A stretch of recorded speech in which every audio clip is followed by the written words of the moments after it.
Welcome to Talking Tech with Creative Podcast. My name is Stella Oni, and I'm now on episode 14. Thank you so much if you've been following me on my journey. It's been quite a journey. It's been quite exciting, diving into so many different industry and sector. So I have a special guest. His name is Alex Bainbridge, and he's a specialist around tourism and technology and using AI creatively around that. We're going to talk a little bit more about it. But I just wanted to talk about what I'm doing at the moment. I'm doing quite a lot of reading and listening to podcasts and so many kind of things I'm digesting around AI and impact on everything, and just trying to see what kind of practical steps I can give to people, because there's two school of thoughts: the people who are diving deep into it and doing different incredible things with AI, and the people who have no idea and are not and are just starting out, or people that are quite fearful of it. So I'm going to be doing a solo episode around AI and its impact. But I wanted to talk about a new book LM that came out a few weeks ago, or I don't even know if it's up to a month or months ago, a few weeks ago, because things move very quickly within AI. It's like a podcast style dialogue, AI character dialogue that Google created. So basically, if you put your content, any kind of content, even my podcast content into Notebook LM, it will generate two AI characters who will actually talk podcast style and analyze what I've said. So imagine if you had a textbook or a content that you want a conversation around. Two AI characters will actually talk about your content in ways that are very intuitive and quite interesting. So Notebook LM is out there for anybody that wants to experiment with. The other thing is that in the publishing industry, a major publisher, I don't want to name names, although their names is out there, I've actually licensed one of their catalogs to an AI startup, and they plan to give the authors who sign up to it $5,000 for licensing their work, for getting their work. But just to say that the $5,000, the publishing company is going to split that 5,000 because they want 50-50. So that $5,000 is actually 2,500 for the author. And if you happen to be an author that has an agent, you'll be splitting some of that money with your agent and some other bits. So want to think about if you're quite interested in licensing, or if your publisher approaches you to license your work. There's quite a lot of strong feelings. I had a conversation with Abidemi Sanusi, who is she's an author and she's quite into AI. So you can listen to episode 13 around AI and writing and SEO if you want to learn some more about that. But there's quite a strong feelings amongst creatives in the publishing world, because there's a fear that the regulation is not good enough. The way content was taken from creatives, especially writers, to train the large language model, a lot of creatives are not quite happy about that. So it's just a real divide going on there. Joanna Penn of the Creative Pen, as what she has said was, if you're licensing your work, remember one thing, that you can license your work multiple times. So if you are happy for your work to be trained on a model, don't sign a contract that just gives a publisher access and that's it. You can actually have multiple licensing and make money if that is where you want to go. So that's like my thoughts on what is going on at the moment. I just wanted to record that within this podcast. And now I want to introduce Alex. So Alex is the CEO and founder of Otura. I'm sure I'm not pronouncing it right. Alex, he will pronounce it for me anyway. So he leads the development of digital experience platform that uses AI to deliver tourism and hospitality, and is very good at it. So what I want to do now is for Alex to tell us a little bit about himself, actually how he started in this industry, in tourism, and his experience. Alex, welcome to Talking Tech with Creative Podcast, and tell us a bit about yourself, starting point.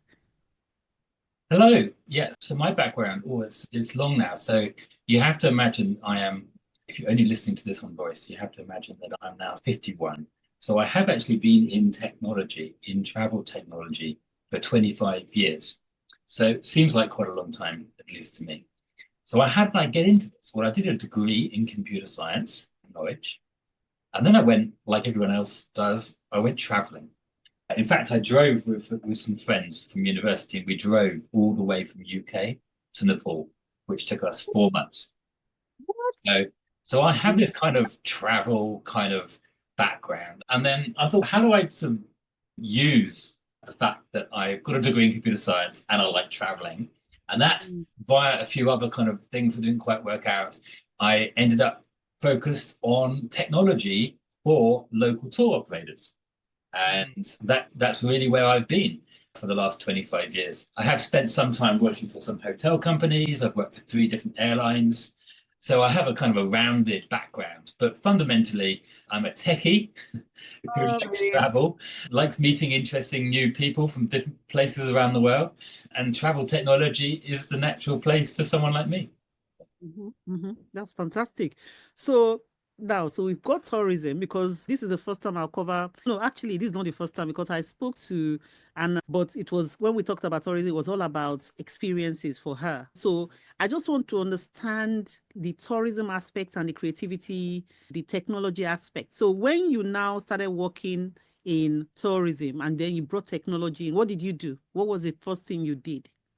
So the initial problem that we were all solving back in 1995 to 2000 was Mm, how do you get a product to be bookable online? Now that seems like a long time ago now, but in the early days of e-commerce, that really wasn't straightforward. You had to be able to pay, you had to be able to, well, and before you even could pay for anything, you had to find a product and you had to choose it, and then you had to, do a whole booking process. But to me, that back in the day, was to me that's a bit like going to a supermarket and then buying a pre-made pizza because mm, the product was set. You just mm, had to select the pizza and that was fine. But now in this era, in this generation, we're much more interested in how do people make their own pizzas. So if you like your pepperoni, or if you don't like your pepperoni, or if you're vegan and you don't want any meat or any cheese at all, how do you eat a pizza? And so the technology now is much more about how do you help people choose what they should be eating based on their preferences. And we call that personalization. Whereas 25 years ago, it was all about money. So how do I manage to get some money off someone's credit card so that they can book something? So mhm. technology has evolved a lot in 25 years. Yeah. But yeah, that's fantastic. But you like your what you're doing at the moment, the platform you created has to do with AI. So can you tell us a little bit about that? What you're doing in the AI space? So you've moved away from where you were now to the point where you're now offering AI based experience. Yeah, so my last business that I sold actually in 2016 or so, after I'd founded that in 2003. So I'd been running that business for 13 years. At the end, we had a lot of tour bus customers.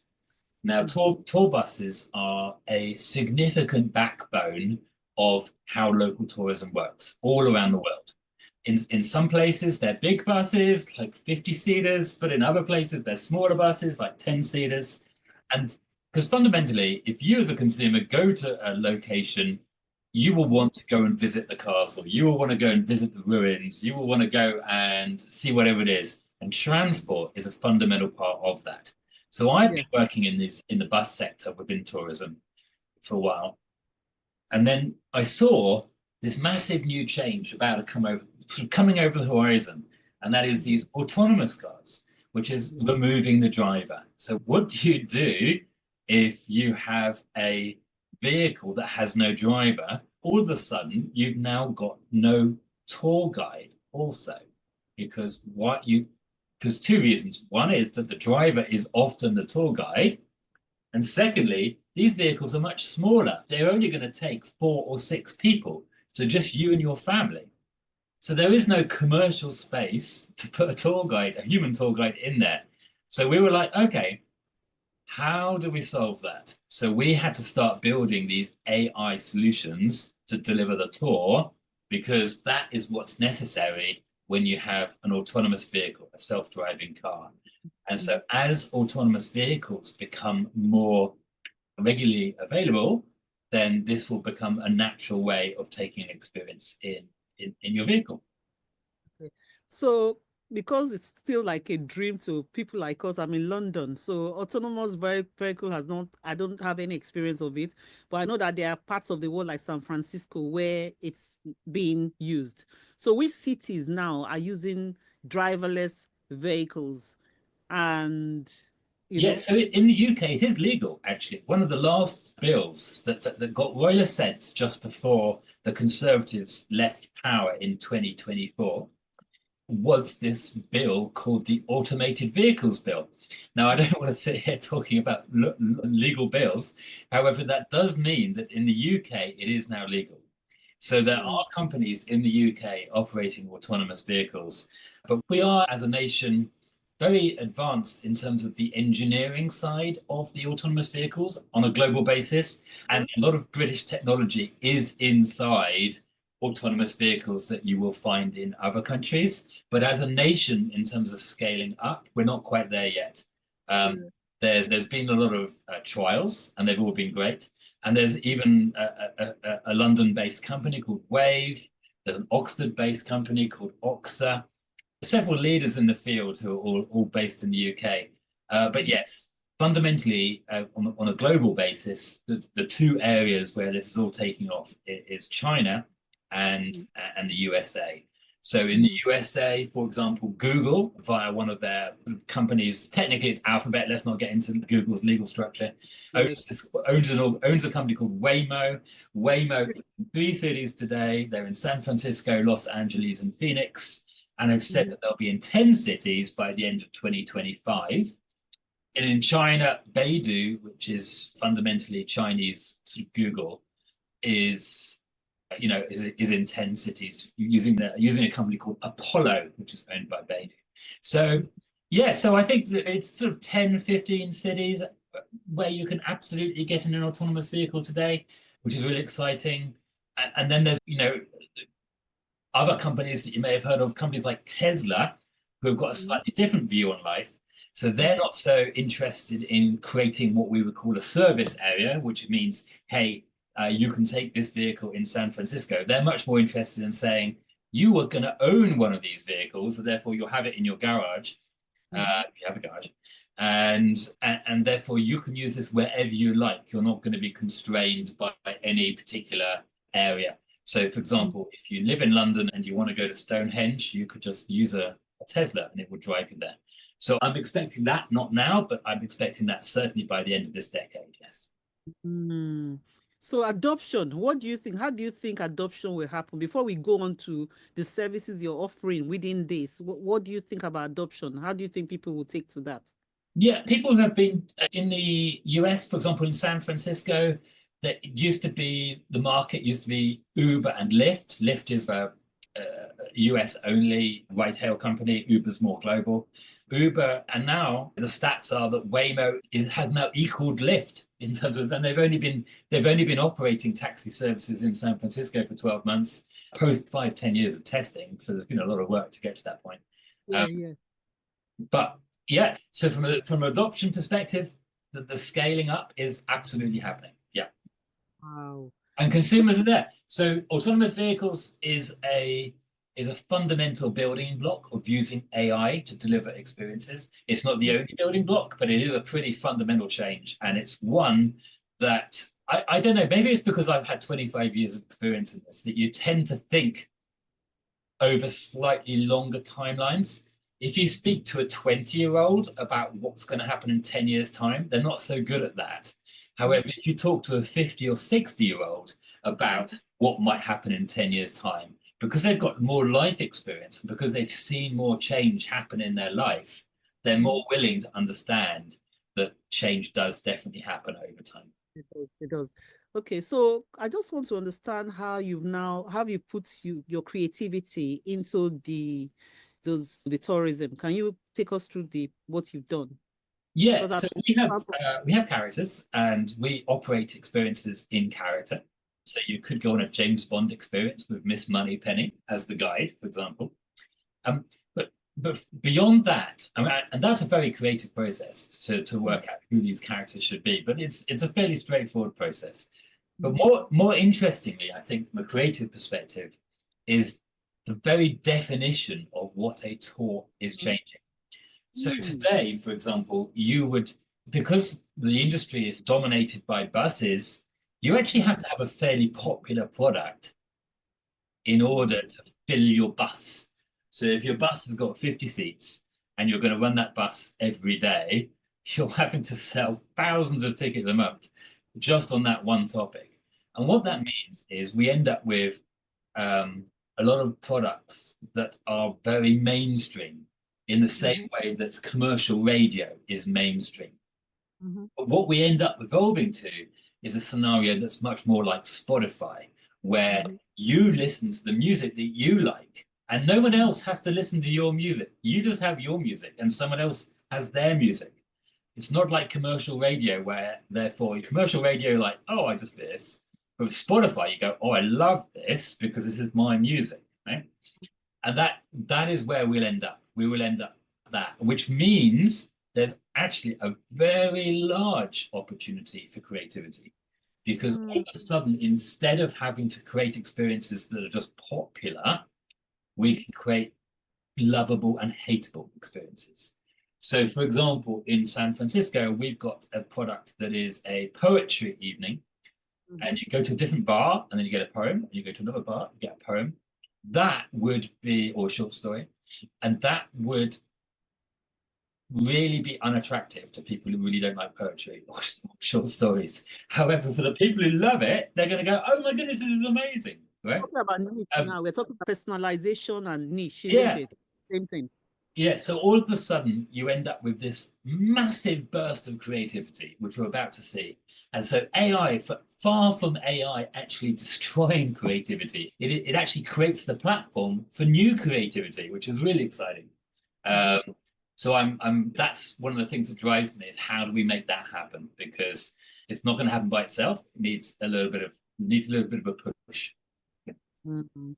Okay, so the question I want to ask is, I think in the creative world, one of the misgivings that they have is that so once you've licensed, so let's say you take a piece of someone's work, you license it, you might not need that again. So if it's poetry, for example, and to be candid, I listened to someone recently who is able to use AI to produce. He's a poet and Yeah, is an artist, like I think he's a comedian or rapper, and he's been able to produce like with the same thing, different variations. So I think what creatives are scared of is not that, yes, we are not going to use the creativity, but you might use that once and license it, and then you don't need the creative anymore for that particular piece of work. I think that is the concern that they have. That once yeah. you've on There are going to, yeah, I agree. But there's going to be new business models. So you can't take the old business model and go, let's apply the old business model to this new thing.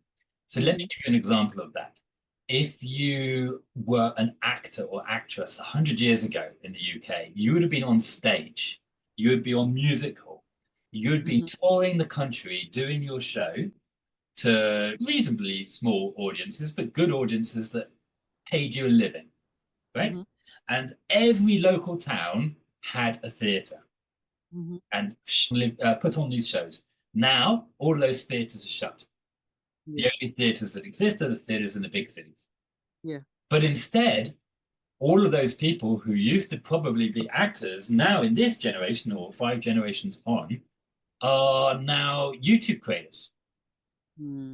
It's approximately the same skill. It's not exactly the same skill, but you have to engage with people. You have to show something that's interesting for 10 minutes. This is what people used to do 100 years ago as a touring actor or a touring actress. So people now become content creators. So this is just an evolution. It doesn't mean that just because one thing goes doesn't mean that everything goes. New things arrive. So what we're saying basically is that people just need to go and understand this thing and skill up in a way. Because if they don't, some people might continue to do things the old way, and some people might just evolve and have new kinds of skills. That's what you're saying, isn't it? I Yeah, but the problem is that you actually have to build these new platforms. You couldn't in 1900 have said, "Oh, I'm going to become a YouTube content creator," if there wasn't YouTube, right? You need the new platform to be built by people like me. That's where people like me, entrepreneurs like me, that's where we come in. We build that, and then everyone else can join it. That's how it works. But no, so people can't jump skills just immediately, not unilaterally, i.e., not by themselves. They need a new platform to go to. And if they have a new platform, then they can join that. And it's my mission to work out how we can make enough money through amazing creative content that we can pay people to make that content. That's the mission. Yeah. Okay, let's talk about the creative, but for the ones you've done now with the characters, let's kind of talk about what the creative process is. So if you can you explain what characters is and the creative process that went into that? Because I think you use some old existing work already. You Yeah. did.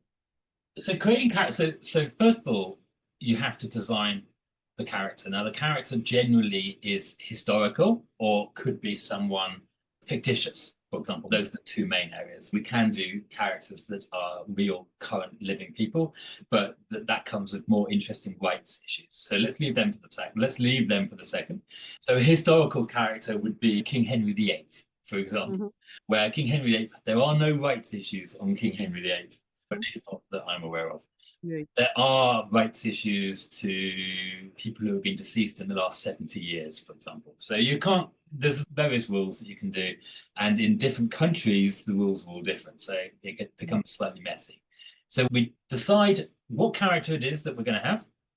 And then we basically describe their features and say, how does this person talk? How does this person, what do they know about? What do they not know about? And we don't have to provide all of the information that they know about because the AI already knows that.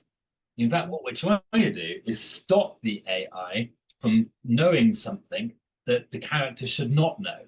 For example, Miss Moneypenny on these James Bond experiences, we say, you do not know anything about any technology after the 1970s, which is slightly confusing. But the reason we do that is because she has to be an old Miss Moneypenny from the 1960s and 70s. Almost like you're programming Yeah. it.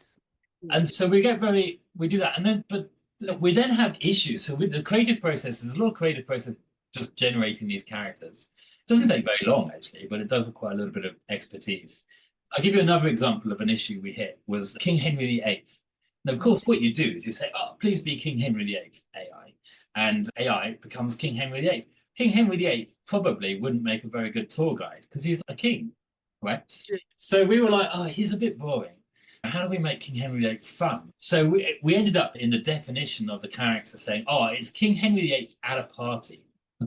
And that, by saying it's King Henry VIII at a party, all of a sudden made him this jovial character. And all of a sudden he's much more entertaining now because he's a host at a party. So, of course, he's more interesting. Whereas previously he was like, oh, I'm not going to deal with you because you're some like minion and therefore. I'm the king. Yeah. So first of all, we have to design the characters. And then we have scripts, and scripts are bits of content that are pre-generated that we can then drop into scenarios. And the reason why we do that is because we want the creative people, i.e., authors and local tour operators, to be able to direct these characters. We can't just let the characters randomly go off and do what they want. We have to set them scripts so that they do as directed. Mm-hmm. And that's fundamentally it. And then once we've gone through those two steps, they're in the platform, and then we then operate the experiences. And every bit of content, including audio, is all generated in live time or just before live time. So as you're going along, the content is actually being generated behind the scenes based on where you are, for example. Maybe it's so what I'm going to do, I don't even know if it will happen, is if I get a clip of some sort, we might put it in here for people to actually visualize what we're talking about. Because even me, I'm trying to wrap my head around it. So what you're saying is that you have a script, right? Yeah. You develop the characters, and then what happens?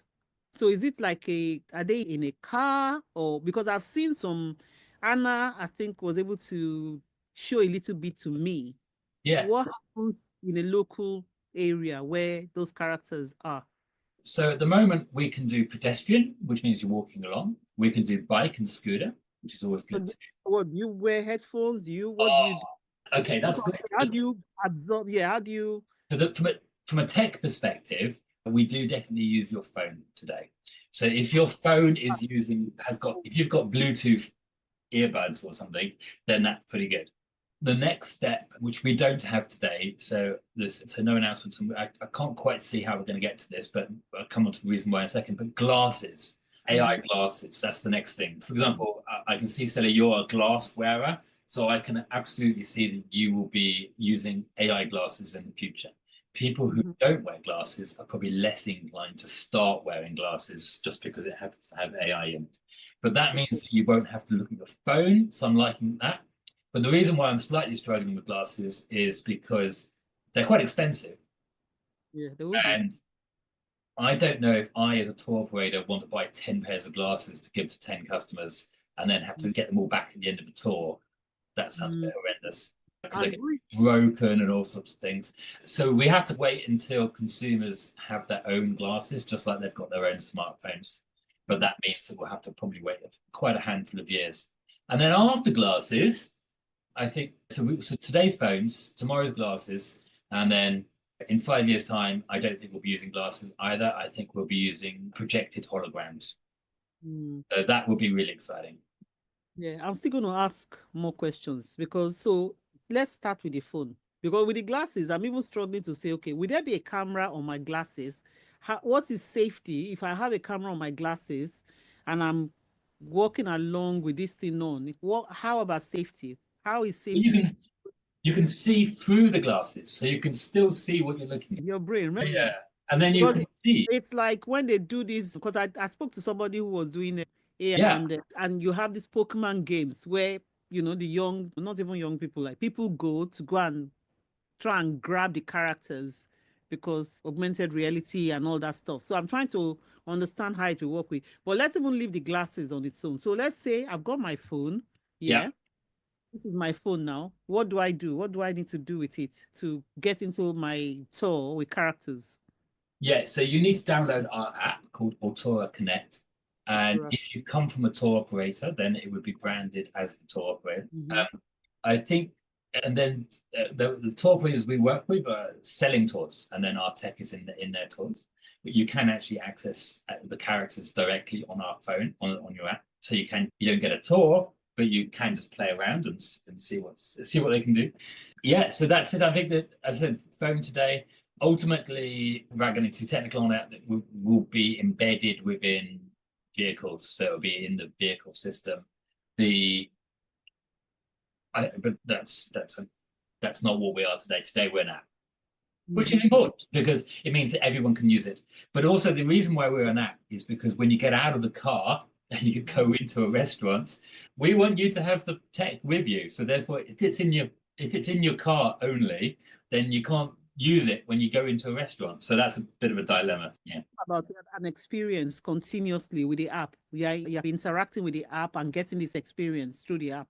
Yeah, it really depends what kind of a customer you are. So if you're a leisure user, you don't really care about storytelling, to be fair. You Okay. might say, of course, but a regular leisure user doesn't really care about storytelling. They don't, as they're walking around their hometown, want all these stories about what's been happening and what's going on. What they want is, am I going to get to the market before it closes? That's Mhm. all they care about. They don't really care about learning about local culture because they live there.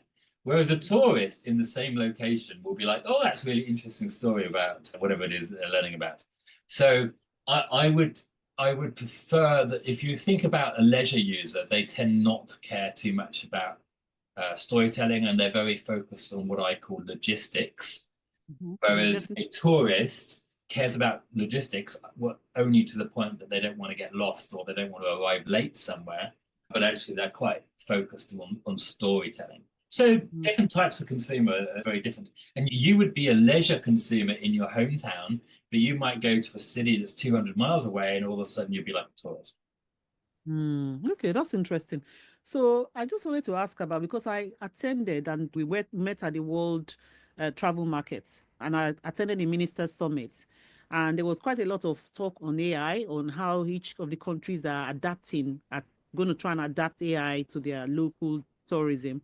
And quite a few of the ministers were talking about authenticity, being authentic and storytelling in terms of like using local resources, in terms of collaborating with local people as well. So for you, for example, like in terms of what you're offering, what are your plans for those kind of places? So when you go to, say, different countries, what are your plans for that in terms of like collaboration with the tourism? Well, the one thing that really concerns me and what drives me on actually is how do we maintain local storytelling and local culture? That's it, yeah. Uh, because the most likely outcome, as it looks today, Mhm. is that we end up with what I call, and I don't mean anything negative about this brand, but it's a brand that everyone knows, so I'll just use it.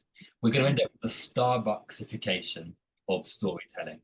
And what I mean by that is that you as a consumer will go to France and then you'll go the next week to Edinburgh in Scotland and you're getting the same style of storytelling. No, if you're in France, you want French storytelling. And if you're in Scotland, you want Scottish storytelling. And if you have a single entity such as Google becoming the AI storyteller, they are going to have the same storytelling on a global basis. So my entire approach is enabling, and that's the reason why we work with local tour operators, local content creators, is because Mhm. I want that local story.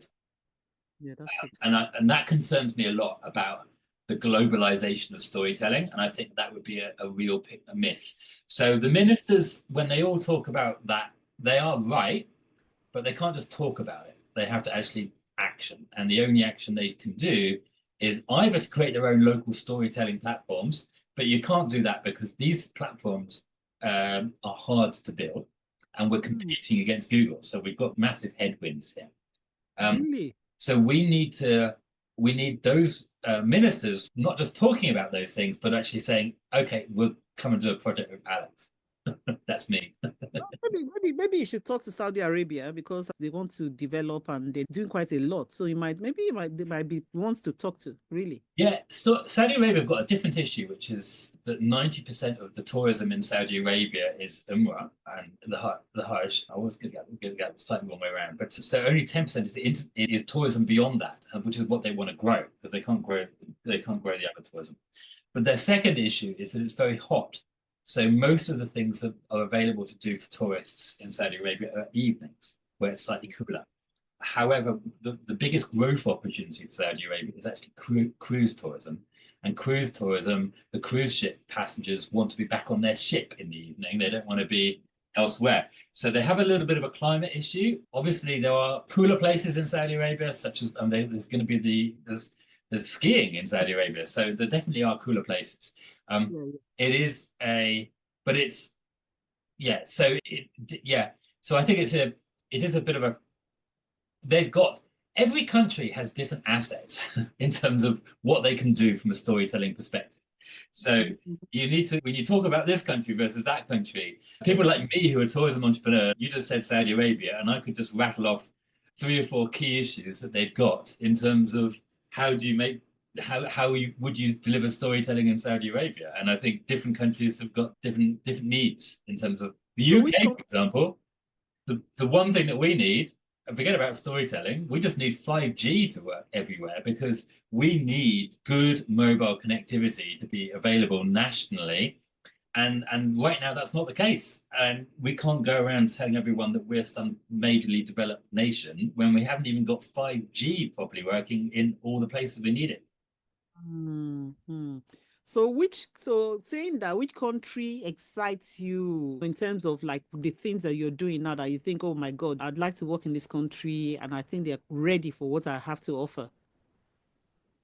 That is a good question. The USA is good from an autonomous vehicle perspective. We struggle with China because we use bits of technology in our app that are not licensed in China.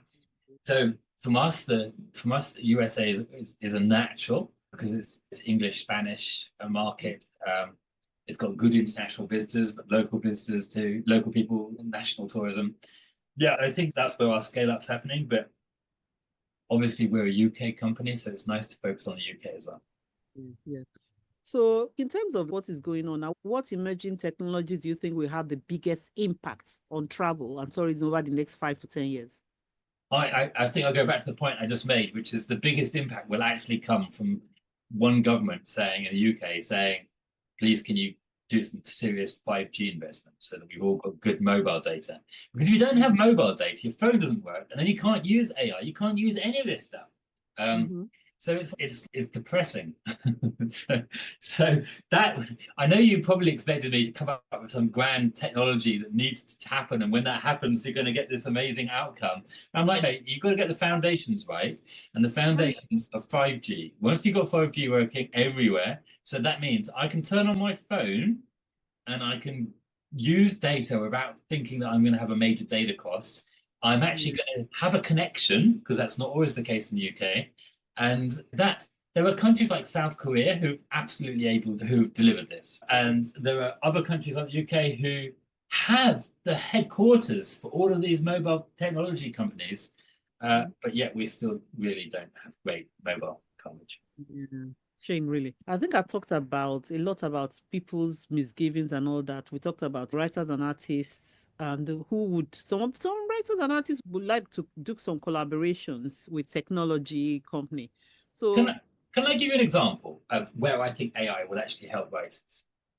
So I'm currently listening to your book on Audible, right? mhm, Deadly Sacrifice, which probably isn't my natural choice of book, but I'm enjoying what I've heard so far. So that's great.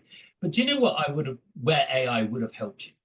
mhm, Maybe is mhm, there were all these. It's a police detective crime. Uh, mhm. for that, I'm sure all your listeners know all about the books, but I'm just recapping that. Police The specific. the book is there's a lot of police procedure in it, It is, yeah. and you must have done a lot of research on police procedure in order Yeah. to write that book. Mhm, mhm, And what an AI could have done, forget about writing the book. What the AI could have done is you could have given a chapter to the AI and said, can you please review this chapter mhm, and tell me if I have met all of the current or all of the police procedure that was appropriate for that time period, mhm, whatever period it was set in. And mhm, that is what AI can do. AI can come along and go, okay, no, actually, that detective would not have said that because the process at the time was that they would have gone to their superior to ask them about that question. Now, that will make your book much more. So I'm not saying there are any mistakes because that's not my expertise either. But you as an author will now have a lot more confidence that if you've written a crime story, that you have met all of the correct procedures that would have been in place. And this might give you more confidence to write on topics that you're not expert in mhm, because you're like, oh, I can now write a thriller based on, I don't know, horse racing culture, right? And you might know a little enough about it to write the book, but you're like, I really need a vet to read this because mhm, if I had a vet read this, they would probably tell me that I've got this bit slightly wrong. Now you can chuck your chapter at the AI and say, imagine you're a vet and you're reading this book. Can you please tell me the bits that I haven't quite got right that need to be fixed before we publish this, right? And that's what AI can do. So I'm not so interested in AI generating your entire book. I think it's a tool to help you build your to build your scaffolding of your book and deliver your content without someone 6 months later reading your book going, oh, you didn't quite get that police process quite right. mhm. I think what we normally do anyway, for me, if you don't have that background, is you actually use a police consult anyway. So you don't, I didn't write it without a police consult who went through it every. Yes, but that that's where I think AI is going to help. Is I think AI is going to do that, and not only do it at the end, which is what you may have had to do, but actually do it as you're writing, or even when you're trying to create new storylines. You're like, what would have happened if? And you go, oh no, hang on a minute, that would not have happened because So the misgiving that authors have, because I'm writing book two at the moment, and I'll tell you how I am doing it. The misgivings that authors have is they don't want to. Not all the authors there. That's why I said there's a split in the author the fiction world, writing world, because people don't want the AI to be trained on their work. I know you can yeah, switch that off somewhere where you don't want to write a book and you're training the large language model because in a way you're training it. So there's yeah, quite a lot of people. Personally speaking, I write my book outside of that. But what I'm doing now is, which I found really useful, is I'm using the procedures I'm actually going through. So I'm not even, I've not done any outline, but I've said, this is the scenario. Yeah. Yeah, I've set a scenario and the AI tool is able to say, this is the scenario. And I found out that I've been able to work faster with that. And then once I'm done, I'm giving that whole book to my police consult to go through it as well, a human person to go through it. But I've been able to work much faster than when I was writing the first book. So there were so many things because the way I write multiple characters in multiple doing multiple things in multiple settings. So I could have a setting where people are super wealthy, and then I can have a setting where people are really poor, and I can have a middle class setting. And then, of course, I need the kind of scaffolding procedure. If you enter an helicopter, what happens? What is the noise? Those are the kind of little bolts and nuts that Yeah. you could get help with. But I would not I'm still not ready to put my work in there for now. Yeah, But I yeah, think that's it. For example, and I think that is I, I think people have to use these tools how they want to. The concern, of course, is that these tools are not going to get any worse. They're going to get better. So they mhm, are. That's the challenge. So my biggest fear, and I mhm, work in AI, so I people might say, Alex, what are you doing? I'm like, yes, but I'm I can see this as an issue, and my yeah, entire mission is how do we retain the local company or the local content creator to be enabled and not only just be enabled to do it, but also to make money. That's the fundamental of how the yeah. world works, at least in the West. And that is something that, that we have to all address because otherwise we are going to end up with the consumer going to the East End of London and taking a Google experience. What's that? What is This, that? this is what And creative. not only that, but the Google experience will have read your book, by the way. And therefore, it probably be a pretty good rendition of your book as a tour. And Yeah, that concerns me because I'm like, pretty good in technology tends actually to win. It's never normally the best that wins. It's just the pretty good ones that win. So pretty good is often good enough. yeah. So this is what we're talking about, that because of the way the large language models were trained, which is on our content, because my deadly sacrifice was is part of the content because he was able to analyze my book. He was Yeah. able to analyze my whole book because and he had in-depth knowledge of my book. But And I how use they got it, I don't know, but it did. It knew my book. but I use that. We can say you are a character and you are, I don't know, Marie Antoinette. You just say to the AI, oh, you pretend to be Marie Antoinette. And of course, Yes. the AI knows who Marie Antoinette is. Um, so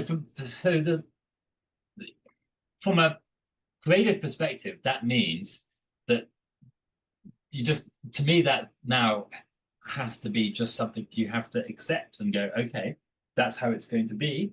Therefore, my role in this is to be creative at a different level to what I've been creative before. I have to do something different that the LLM can't do. This is like these university professors who, when they hand out their question for their essay, they also give a chat GPT response to the same essay quiz and go, I say you this essay, here's what the AI says. Your essay has to be a bar better than this thing that's been created by the AI, because this is what the AI can do. So therefore, you have to be, as humans, better than that. And that is both a blessing and a curse, because it's a blessing because it means that if you can be there, great. It's cursed because it's hard to do that, but also it's hard to convince consumers that there's value in that. Because if the consumer is happy enough with the general content, it's like maybe that's good enough, and this is the concern. And I get all these concerns, but I think that we just need to collectively work out what we're gonna do Yeah. about it. The Yeah. So alternative is that we're going to end up with this kind of Google Starbucks experience globally, and that worries me a lot. yeah, so it looks as if you're quite worried because you've mentioned Google quite a few times. It's important to mention names that people Machinery recognize. called Yeah, Google. I'm very happy to mention names that people don't know, but then you would all be going, what is he talking about? So why we use names people know? Because that doesn't necessarily mean that they are themselves the threat. It just means that big tech from Silicon Valley, they're all good employers today. So these are all good companies. They're not evil. They've got no evil intent. It's just the nature of the technology is that this tech now can do people's jobs. And if tech can do people's jobs, obviously there will be an impact on employment. That's the nature of it. It's going to be huge. It's going to be a Yeah. huge impact. Because, for example, what I say to authors is just be more human. So a lot of authors are be more human, have your community around you who are loyal to you, who would go for what you want and do that, and they're not going for generic stuff. Because for me, I'm a consumer, but I am quite picky about what I like, and I will Yeah. go and I'll buy what I like. So just be more human around it.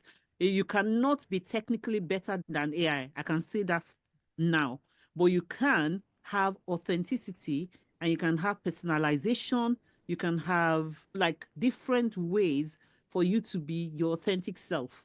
So that's what I say to people. Let's talk about personalization a second, because personalization can mean two things. It can Mm-hmm. mean the discovery of the product. So you will like this book, Yeah. or you might not like this. But the other area is the delivery of the product itself. So once someone has discovered that book, the actual book itself is the same. Mm-hmm. You imagine now you're watching a Hollywood film in 5 years' time, and you, as the person watching this film, are vegetarian.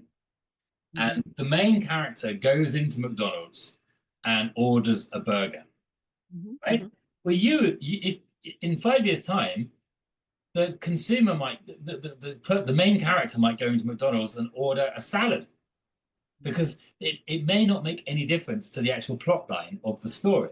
It just, but what it has done is for the vegetarian viewer, they've gone, oh, okay, this isn't quite such a bad. They wouldn't have liked the idea of the main character going in and buying a burger, like a meat burger. They wanted to. So you can actually have personalization of the delivery if that is not relevant to if it doesn't impact the story of the story. Of course, if the whole premise of the story is that the customer eats this burger and it's meat, and then 2 chapters time there's something happens because they ate meat. Of course, you can't change that storyline, right?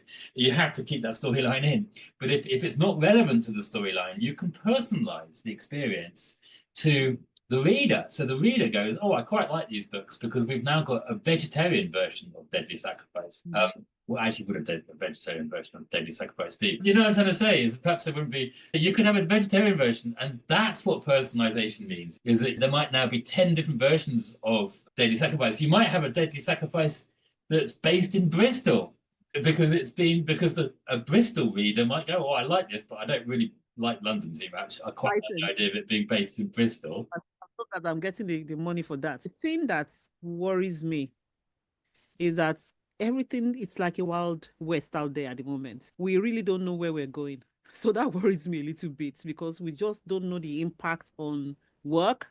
But I know that the impact is going to be huge because things will be automated and people who can save money will save money. A lot of people are saving money even at the moment as we're talking, because they found ways. I am more productive because I use ChatGPT in terms of other things, not for my writing, but for other things, and I've become more productive for that. So in terms of different things as well, AI has just been very helpful and it will continue.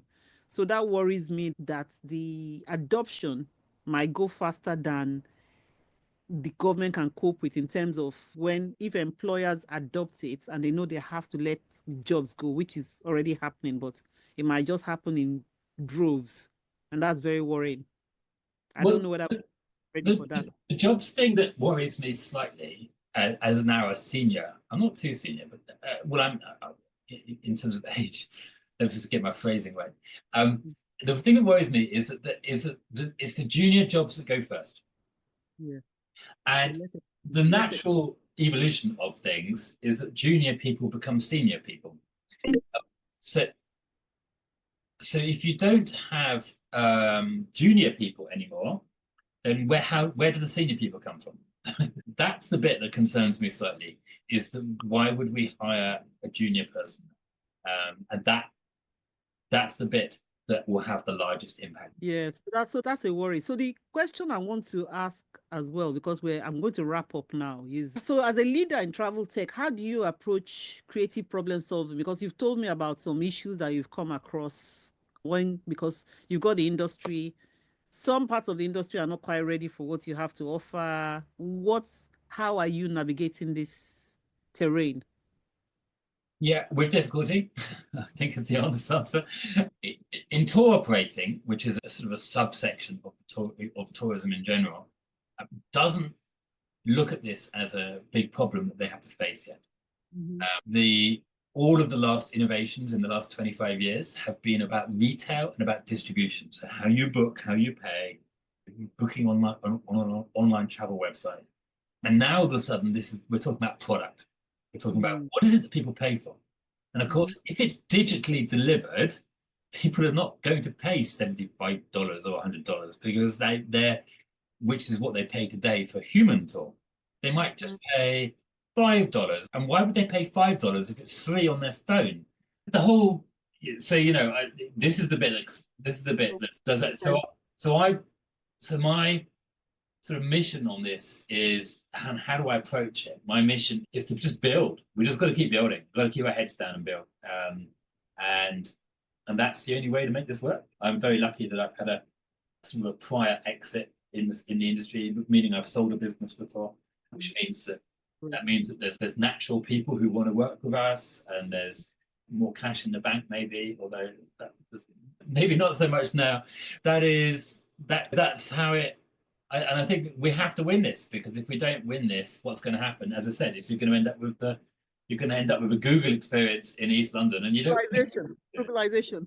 Yeah, you don't want the Starbucksification of it all. We need to win. So somehow we need to build a whole group of allies who are all going to understand this is but the problem fundamentally is that most people really don't get this is a problem. So they're not looking for a solution. And Yeah. and by the time people realize this is a problem, it might be too late for a solution. This has climate change issues all over it, which is like the same with climate change. I told you, it's like the Wild West at the moment. Everything I'm doing, I'm looking, I'm hearing, I'm listening, and I'm like, oh my God. And the governments I don't know whether there's the bridge between the governments and the people that are creating it. It's tiring. Yeah, Anyway, I, I no, think I think encourage I think ask me back in a year's time, you. Stella, and we'll chat about this again because things are changing so much that it'd be interesting. And what where I think that this where this conversation has been really interesting for me is the interface between creativity and AI. And I think that we should be we should really be having our eyes wide open, especially if your business is writing words, because this is what this is about. But if your business is storytelling, then we need to make sure that humans with AI are more powerful than AI by itself. So that means you actually have to become friends with AI because humans plus AI has to be bigger than AI. And Power. so what we absolutely won't have is humans better than AI. The only thing that's going to be better than AI is humans plus AI is better Yeah. than AI. So that Yeah. means everyone has to get their heads in gear that AI is not a bad thing; it's an okay thing. Um, but we also just need to have a reality check and go, this is just how it's going to be. So we now need to get on with it and just and deal with it and hope that we're not a local corner shop that gets suddenly finds that they have a Starbucks around the corner from them. We actually, we need to be better than that. Yeah. Ay, ay, ay. Anyway, let me ask you one more question. So, what's one creative project outside of travel tech that you'd love to pursue someday? Let's move away from Uh, this. I tell you what, I've been thinking. I quite being creative, but I tell you, the one thing that I would like to learn more is I would like to become better at cooking, which I think is creative. You can do that So I with do cook. I do AI. cook, and I'm reasonably good at cook, but I'm very much a recipe follower, and therefore I've got no capability. I've got no imagination to be able to create recipes myself, right? So I am very good at following recipes. And to me, that is a level of creativity that I have in technology and that I have in all my other sort of fields that I work in, but I Yeah. absolutely do not have when it comes to cooking. So I would love to get better at cooking to the point where I could be creative, rather than the point today where I am a recipe follower. Okay. That's fantastic. That if you're cooking out there, Alex is jealous of you. That's all I can say. Food, it's such an interesting thing. Food, yeah, I would love to get better at it. Give me a recipe, give me instructions on the back of a bit of cardboard, like you get from the shop. I can Follow do it to the that. letter. I can do that. Follow it to the letter. So, Alex, where can people reach you? And I'm sure they want to play with Atura. Yeah, so go to How you Altura. pronounce it? Atura. Atura. Altura. It's a made-up word, so you can pronounce it how you like. But it is a made-up word meaning auto and tour. That's Yeah. with an A on it. But also in French, it means around here. So it's quite clever. Anyway, Around here, on the corner. I wasn't speaking France a long time ago, so I did pretend to speak French occasionally. Yeah. So Autora, if you go to autora.com, Autoura.com, you can download the app and you can also scan. There's a QR code on the homepage, and you can scan some of the characters and have a little conversation with them. Sure. And that's a great place to go. Fantastic. Thank you so much, Alex. It's been great talking to you. Listeners, don't be too confused. We'll Yeah, get there. be confused. Be confused is okay, but look for allies. I'm an ally I'm using AI, but I'm a creative ally, and not everyone is. So if you are confused, just find me. I'm on Twitter. It's not called Twitter anymore. I'm on X. I'm on LinkedIn. Although I'm just find me and just engage, because I love debating anything to do with this. And I loved talking to you today, Alex. Thank you so much for coming to the podcast. And we're going to have you again in the future because we know that in a few months' time, things will change again. So definitely we'll be bringing you back. Thanks, Alex. Absolutely. I'll tell you what we'll do is you and I can go on the street and actually go and do a deadly sacrifice tour. How about that? No, why not? As long as you're not going to feed my work, it's already been fed anyway. Like I told you, it was able to analyze my novel. So it's been Googleized. Oh, my goodness. If we both come back, we've both still got our hands attached to our arms, then I know we've done okay. Right, no, thank you very much, Alex. Bye, everyone.